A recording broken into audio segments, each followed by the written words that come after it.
Welcome to the Restoration Pros Unplugged Podcast. In each episode, we're going to bring you insightful interviews and discussions with top restoration industry leaders. We're also going to delve into their business, the strategies that made them successful, and most importantly, the valuable lessons they learned along the way. I'm your host, Clinton James. I'm also the Chief Marketing Officer at Water Restoration Marketing. We're a digital marketing agency dedicated to helping restoration companies nationwide secure more high-value water jobs. Now, this show, it aims to provide you with the knowledge and tools you need to excel in the restoration industry. So sit back, relax, and enjoy the show.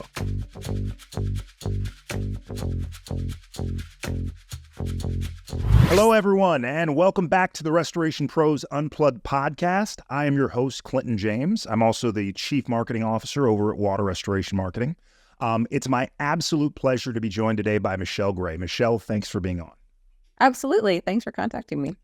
Now, Michele is the owner of Restoration CFO, a company that specializes in bookkeeping services and also offers a fractional CFO subscription service that's specifically for restoration companies. Now, I know what my audience is thinking. I've got a bookkeeper. My significant other does the books. I can throw a rock and hit a bookkeeper nowadays. What makes Michele uniquely qualified to help restoration companies is that she actually owns one. She is the owner of Verity Restoration. They've been in business over 7 years. They're out in Portland, Oregon, which I know for a fact is one of the most competitive markets for restoration companies in the country. So I think that experience mixed with the services that you offer really means you're going to bring some value to our audience today. So Michele, let me stop talking for a minute. Why don't you tell us a little bit about the services that Restoration CFO offers? Yeah, so we have a subscription model where we will take all of the accurate bookkeeping that you have, and then we will put it through a whole set of reports and processes. And then also you end up with customized KPIs, which I realize that word's out there a lot, but the thing that we add is that there are action items. So you're not left with a percentage of some random words and you go 40% current ratio. I don't know what do I do? Like, that doesn't mean anything to me, right? It's just nonsense. Right. So we actually have action items where we tell you these are the pieces involved to get to these KPIs. These are the things to go check now, based on the fact that this is going up or this is going down, or we provide a video too that walks you through all of it that's personalized. Also, we track your cash flow and your business forecast to see if things continue at this same pace, where will we be in 3 years? And is that where we're trying to go? Okay. We also have the ability to model out, I want to add a truck in a few months. Is that a good plan? And we can go, well, for the first few months, this is how much cash that's going to draw down, because the expenses, you get this expenses at first before you actually start benefiting from them. Sure. And then it'll track out, this is what your cash flow will look like, 3 months after that, as you start recouping some of that cost. When's the right time to put this expense in our plan? We're able to forecast all of that out so they can kind of see the ramifications and the benefits from making different sets of choices like that. So that's what the monthly service provides, sort of a set of eyes with accounting knowledge that's looking over all the finances. Okay. And I think people hope that that's what their CPA does. I know 20 years ago, going into business in a different industry, that's what I naively hoped that my CPA did, was look at my finances and tell me if something looked funny or off. To find out, no, they just get your numbers at the end of the year, plug it into the tax software, and tell you how much you owe. That doesn't do you the good you're hoping, right? You're like, no, I need like a finance person checking this. So that's the hole we're hoping to fill with this, where an actual set of accountants is looking at your data, looking at it from having industry knowledge as well, and then being able to interpret those KPIs that are thrown around and tell you what to go check on, and help you kind of dig into what your cash flow is going to look like as well. Now, I'm sorry, I didn't mean to kind of, but did you have kind of like an aha moment and owning a restoration company where you realized, hey, this is really important to the growth of our business, and I can take this and I can help other restoration companies? Well, I would say my bad experience 20 years earlier, where we kind of crashed and burned, where had I had some input earlier, we could have saved ourselves a lot of time and money. So I've had that experience where I was like counting on my CPA, and then I was like, oh, that's not what they do. Having that kind of backfired for me. And then having run several different businesses since, and then coming to this industry, it's kind of almost like a backwards aha moment, coming to this industry where the focus is on,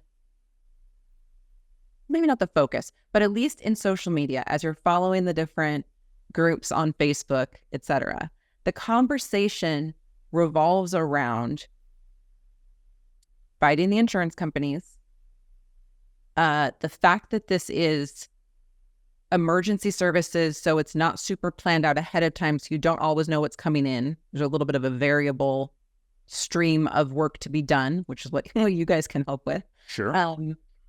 But the narrative is almost backwards. Also, only being able to charge what Xactimate will allow you, which I think is not correct, but that's sort of the narrative, and sort of like these outside forces are pushing on us. And because of that sort of set of unique circumstances, because of this business model, I think people are a little bit overlooking the fact that this still is just a business. It's a service business. Stepping back further, it's a business, and you present yourself to the world going, this is what I can offer. This is for the dollar amount with which I can do that profitably. Only under those circumstances should I be doing business. But I think that gets overlooked a bit because we're worried about what we can charge, what they will pay, if we're going to get the money at all. We kind of get wrapped up in that weird niche nuance sort of this business. Yeah. And we kind of forget it's a business. So when I kind of saw that dynamic, and there are a couple gentlemen that run a program that teaches how to use Xactimate correctly, where you're setting your prices as opposed to arbitrarily adding money to Xactimate pricing and just hoping that's going to work. Because that's one of the workarounds, right? Is like, well, we'll just charge more than Xactimate. Well, they're out there teaching the excellent principles of how to use it properly. But you have to be able to put in your actual loaded labor rates. You have to be able to put in your actual costs. And I think people maybe they don't have the pieces in order and the steps to figure out what those loaded labor rates actually are for it to then be defendable. So when I saw these guys with what I think is the appropriate solution to being able to charge what you need to cover your overhead, but then maybe not the knowledge out there as to how to get to those numbers, that kind of got me thinking, like, let's turn this back into more of a business rather than this super niche, we're controlled by the insurance company's conversation. Let's flip the conversation and get it back to, this is a service business. Well, I think around it. One of the things that I really like about working with this industry is the people that I get to work with. And most of them are what I affectionately refer to as blue-collar entrepreneurs, right? Mm-hmm. A lot of them came from, maybe it's a general contractor background, maybe they cleaned carpets. And a lot of them, this restoration business is really the first business that they've ever owned. So it's not from a lack of effort or even a willingness to learn. They just don't have that experience in terms of successfully managing the financial components of a restoration business there. Now, we have an audience of all sizes of restoration companies, right? We've got guys that are owner-operators that are still in the truck, right? They might have 1-2 crews. They subcontract out a lot of their labor. And we also have guys that have, in our audience, that have multiple locations. They've got an entire financial department. You have a sweet spot in terms of restoration companies where you feel like you can bring the most value.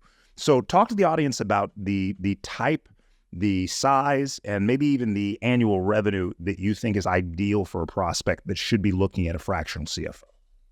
Yeah. So for the littler guys, I think that all that's necessary there probably, until they start to really want to grow, would be to have accurate bookkeeping in place, have an accurate chart of accounts that's tracking things so that when they want to grow, they have the numbers in place so that as they're growing, they can keep going to the correct spot so we can see, are we growing safely? Do we have cash flow to continue to grow? That's maybe up to about $1 million a year, maybe a little less, somewhere around that $1 million mark. And it's almost more predicated on the amount of growth you're wanting to do, the amount of expansion. At the point where you're trying to aggressively grow, that's where you very carefully need to be tracking your cash, because you can be profitable without being able to pay your bills. Well, let's talk about let's talk about that part, because we had talked about this earlier. There is growth from a marketing standpoint. I'm always encouraging my clients. Let's get you more jobs. Let's grow this business. Let's hire another technician. Let's get another service vehicle. But even a profitable company that's growing can still run out of money, right? So talk a little bit about that. What does that mean, and what are the ways that you help identify and keep that from happening with the clients that you work with? Yeah, I mean, absolutely. I think that's, in practice, I feel like that's one of the biggest misconceptions that I see with my clients, because they interpret the lack of cash to mean we need to be calling more aggressively on our receivables. And 100% that's true. But then once they get that money and they have that big chunk of money now sitting in their account, they're going, well, that's the last time we're ever going to have a cash flow problem. Well, if you're never growing again, maybe that's true. But the second that you're growing, you're paying more labor, you're taking on bigger projects. Oftentimes that comes with a longer time before you actually can get paid as well. That combo, buying more materials than you're used to, that combo is a killer on cash. And I mean, for the most part, you can probably limp through kind of, because you have that money in accounts receivable, you probably will get most of it. It's probably coming. So for the most part, maybe you can limp through, but man, is that a stressful place to be, where you've had guys that have just done work for you and you can't pay them. Like, I'm trying to help relieve some of that stress. So you go, yeah, I know I'll be able to pay the bills next month or next week or tomorrow. Do you find that more commonplace in companies that not only do the mitigation services, but also do the rebuild services? Because I feel like on the rebuild side, there's a lot more outgoing cash flow in terms of labor and materials. And if you're picking up both the mitigation and the rebuild part, there's probably even a further finish line in terms of when you're actually going to collect money on that job. So is that something that you see when working with your clients? Yeah, absolutely. And then I think also on the rebuild side, the net profit perhaps is a little less too. A little less. So there's less cushion there as well. Right. So that combo is really, detrimental. So I've talked to restoration companies that only do mitigation, and they tell me, and that's their entire business model, and I get that, right? They're telling me that it's because you can make 60+% margins fairly easily with mitigation work, right? Equipment does a lot of the work. You don't have to hire necessarily the most expensive skilled laborers. And it is what it is when you do mitigation work. However, a lot of my clients feel like they leave a lot of money on the table in terms of not doing contents, in terms of not doing rebuild work. So with your restoration company, have you always done the full restoration services, or do you stick to mitigation, or what does that look like for you? And how does that impact how you guide your clients in terms of those additional services? We have chosen to stay relatively small, because when you're relatively small, you can keep those margins really, really high. Right. And I think it's a matter of personal choice as far as how much stress level you want to take on and how carefully you want to have to be watching everything like a hawk, right? Right. And my husband and I have run businesses in the past where we've had a lot of overhead and very small margins, and we've made money, but man, you have to be on top of it. Where kind of chilling more in the just mitigation space, you don't have to be as careful. You don't have to, of course you have to be careful with like safety and customer service and all of those ways. But the cash flow itself isn't quite as tight. So to answer your question, we have done some contents. We do some rebuilds on occasion. We leverage those items where we have specific clients that are on a very tight timeline. Okay. And so we do it more as a service to them, not because it's where we know we're making lots of money or not because it's our favorite niche to be in necessarily. But we know we work for a lot of nonprofit housing, and we love doing that because we love to help out there. But we know every day that they have their resident in a hotel or something like that, the person's very much inconvenienced and it's very expensive for this nonprofit. So we know on these smaller jobs where you're going to have a hard time getting a drywall contractor, we'll just take care of it for you, so that we can kind of, as a service, get it done. And so I think as far as my clients are concerned, many of them are growing quickly because that's when I'm of the most help, and have the end goal to sell this when they retire or sell this sooner. So they're growing with a different goal in mind, where we're kind of going, how low key and low stress can we make this business for ourselves? They're going, we're going to gun it so we can actually sell this huge company. So my personal choices versus what their end goals are end up with a very different product. The KPIs are different that we're looking at. The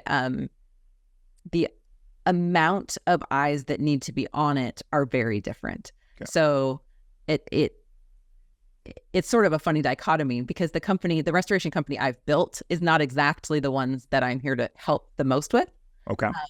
Because I've chosen to alleviate the stress by staying smaller intentionally, where as they're trying to grow quickly, that's where you've got to have your business act together the most, right?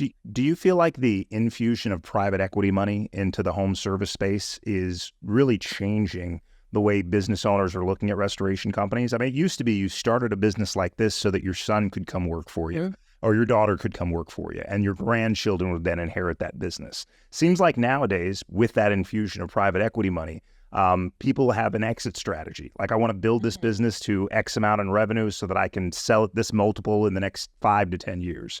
Is that kind of the conversations that you're having with people that you're working with? Well, I mean, it's interesting because I definitely have clients that are both of those. Okay. I have people who are in the process of handing this over to the next generation, and they're trying to get everything tidied up and really well organized so that they are handing this over in a good spot, where they know where they're at financially, cleaning up old, AR issues and some old weird issues that they want to hand this over in good condition. And then also, certainly, we've been approached to have our business bought or some, and we just kind of personally, we shut that down pretty fast. But I think the people that are coming into this because it's a good business model to grow a thing and then sell it, but are coming in sort of not from the carpet cleaner technician who's now turned into their own boss, not that route, but from like, they have an MBA, they look for an industry that's growing. That's how they got here. So I certainly have a few clients like that also, right? And like, so do I. Fantastic, it's fine. So do I. Totally fine. They're coming in more with the business mentality that I'm trying to help infuse with the guys that aren't coming to it from business school. So I think it would be raising the competitiveness, certainly. And I'd love to help the technicians succeed in that environment that may be becoming more competitive as we go along. I love that.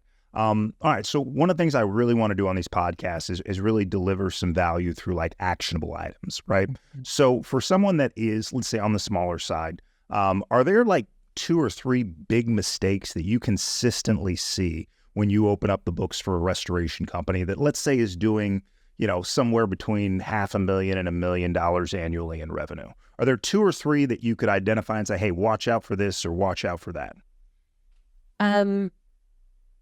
Yes. I mean, I think that the thing that would concern me the most would be when people know, when they're presented with their financial statements. And I think even people that have their wife doing the books, or a bookkeeper that's more like an office manager, right, rather than a bookkeeper that's like a trained accountant, right? Those are kind of, it's the same word that gets thrown around, but it's kind of 2 separate things. 100%. When it's more of an office type manager. So, but still probably the owner is getting those financial statements printed from QuickBooks Online or whatever and handed to them. And I know I was in this position 20 years ago too. I was there. This is how I know. They'll look at the profit and loss, and that's the one that they're the most familiar with. And they'll know to check the bottom for the net profit. And that's kind of the most of the information that they're getting out of those financial statements. Okay. And that is an important number. But there are definitely several other things you need to be looking at also. Okay. Which I didn't used to know about. So like, no judgment. The cash flow statement, I feel like the next level would be they're pretty comfortable with the P&L and they know what they're looking at on the balance sheet. I think it's a little bit rare that anyone is even printing out and looking at, hopefully reading from a PDF these days, but looking at the cash flow statement. Okay. And understanding, a better understanding of those financial statements and what they can tell you, I feel like is really critical for business owners at any point where it's more than just themselves, one truck. You've got money coming in, you can pay yourself. At that point, you're kind of okay. But if you're going to grow any further than that, you really need to get familiar with what those financial statements can tell you, all 3 of them as a unit, because they work together. It's not like a single statement sort of situation. So wait, if I'm looking at a P&L statement, I see a lot of profit there. I could be one commercial job away from being out of business if my cash flow is not right. Well, and like even worse than that, you may not even need that one job because it's not showing like payments on your vehicles. Those go on your balance sheet. Those aren't even on the P&L. So this is showing the money you made before you paid any of your loans that month. Those don't go on the P&L. So who knows? You made 40 grand, but you have 50 grand in loan payments you have to make a month. You're already underwater, but it looks like you have 40 grand, right? And then depending on how they're paying themselves, that might just be coming out as owner's equity. And if that's just coming out as owner's equity withdrawals for that owner's salary for their labor, that wouldn't be on there either. So it's a little bit how you've set up your chart of accounts and how you're thinking about things really changes what that number means at the bottom line. And every business is different how they've set it up. So if you're hearing numbers and you think, hey, how is he doing that? And I'm doing this, and you really may not be comparing apples to apples. So in some ways, don't take that too seriously unless you can analyze both of your of your financial statements and see what's getting included where. But that net profit line, that bottom line of the P&L it's not telling you the whole story. Okay. All right. On the flip side, in addition to people that don't necessarily have a home service background, I also see a lot of folks that maybe owned a successful restoration company becoming consultants, right? So they're going in and they're helping a business from a sales and marketing standpoint. They're helping the business from an operations standpoint. What you do is equally as important. So talk a little bit about your experience in kind of partnering with consultants to make sure that they're getting the right numbers, to make sure that they're advising their clients in the right decisions in terms of paths towards growth and adding additional vehicles and increasing their service area and those things. Absolutely. So yeah, I think earlier with the CFO process, I sort of explained, before we can even start the CFO process, the bookkeeping side has to be in order. So we do that as a service to clients so that if they come to us and everything is tidy, fantastic, we're ready to go, off to the races. That bookkeeping portion before, though, if they're like, it's a mess, I don't know what's going on back there, We have to get that tidied up before we can even look at the cash flow, look at the financial statements. And then once we've finished that process, the company is in a great position to then have their consultant act on that information on the operations side, on the sales and marketing side. I think consultants occasionally are going to run into trouble trying to just get access to the financial statements and use those numbers to then go execute on, because those numbers may not be very valuable because they're not very accurate. So, and they may not take the time to dig into the bookkeeping to see why they're not accurate. So hopefully we're just an excellent handshake point once we've gotten to the end of that CFO process and we go, everything's accurate. Here's where your cash is at. So if your consultant wants you to be able to go spend money in places, here's what you're dealing with. Here's what you have available to you. And here how the KPIs are trending and that sort of thing. And they actually are accurate. So we've gone back and looked and really dug in and checked and rearranged what was going crazy places. If you have your referrals going to your materials account or whatever, the amount you're spending on referrals is not going to be properly accounted for. Not that I haven't just seen that just recently. So when you dig in there, you go, oh, well, the consultant would have made different choices had he realized that those numbers were in the wrong spot, right? He would have been a little worried about the materials being a little high. He would have been, going, oh, your marketing, though, is really low. When that's not the truth. The materials were fine. The referrals were just in the wrong spot. You mean people are paying for referrals from plumbers and HVAC companies and property managers? I've never heard of any such thing. So, on occasion. All right. So I guess my next question for you would be, let's say I'm listening to this podcast right now. I've built what I consider to be a fairly successful restoration company, but I'm the guy doing the books right now. And every time I open up QuickBooks, I'm doing just what you said. I'm looking at that bottom line of the P&L, and I'm like, okay, everything's great.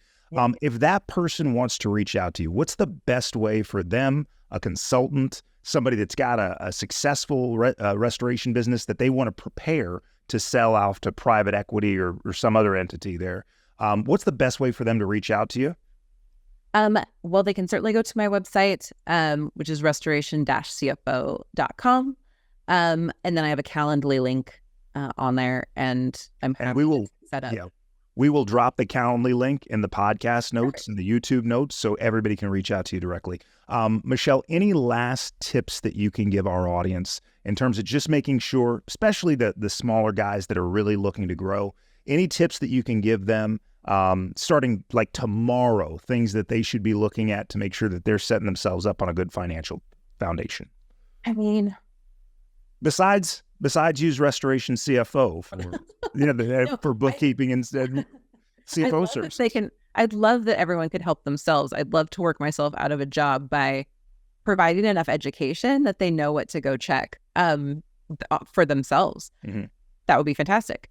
I'm in the middle of putting together a series of videos of how to check and see if your bookkeeper is working you towards an audit, or I might reword it a bit, but that's the theory. There's things you can go in and check, like the trial balance, for example, that if you know what you're looking at, you should have a very clear picture from there, whether all the accounts are where they should be sitting or if things are very crazy. And I think most people don't know where to go check that, how to go check that, what it should even look like when they're in there. But it's a pretty easy way with a few clicks to kind of just glance and see what you're dealing with. So if owners can go in there and check the trial balance and know what they should be seeing, they don't have to have enough knowledge to fix it themselves, but at least they would know, I need to pause here and call a bookkeeper with accounting, like an accountant, not a tax accountant, but a very knowledgeable bookkeeper with how accounting works, rather than doing it myself because I'm messing some stuff up. QuickBooks leads you, I'm sure the others are not much better. The more AI that they add in, the more that they're giving you suggestions that are not correct. And I know when you don't know what you're dealing with, you go, well, that sounds kind of right. And you click the buttons it suggests and you badly mess things up. And it's not even really your fault. It kind of like led you down the wrong track, right? Well, Uncle Sam won't care if it's your fault or not. And, your business, it's dependent on cash flow, dependent on good margins to grow. So you want to make sure set yourself up on a good foundation. And QuickBooks AI is probably not the most sound financial foundation there. Michele, I want to thank you for your time. I want to encourage my audience. Check Michele out at restoration-cfo.com. You are on social media as well? Okay, so we'll make sure that we drop those social media handles in the show notes as well there. So, Michele, been an absolute pleasure speaking with you. We'll probably bring you back because I'm going to get some questions here and we'll talk a little bit more through some of those questions there. But for the audience, thank you guys for sticking around. If you like what you heard today, please subscribe to the Restoration Pros Unplugged Podcast. We'll be back with more interviews and insights from entrepreneurs and professionals in the restoration industry. So until then, stay safe, stay dry. And since Michele's here, make sure you guys stay profitable. All right. Thanks again, Michele. Absolutely. Thank you for listening to the Restoration Pros Unplugged podcast. If you like what you heard today, be sure to subscribe, share, and also leave us a 5-star review. We'll be back with more interviews and discussions with restoration industry leaders really soon. In the meantime, if you're a restoration company looking to add more high-value water jobs, you can reach me and my team at waterrestorationmarketing.net. Again, that's waterrestorationmarketing.net. I look forward to hearing from you soon.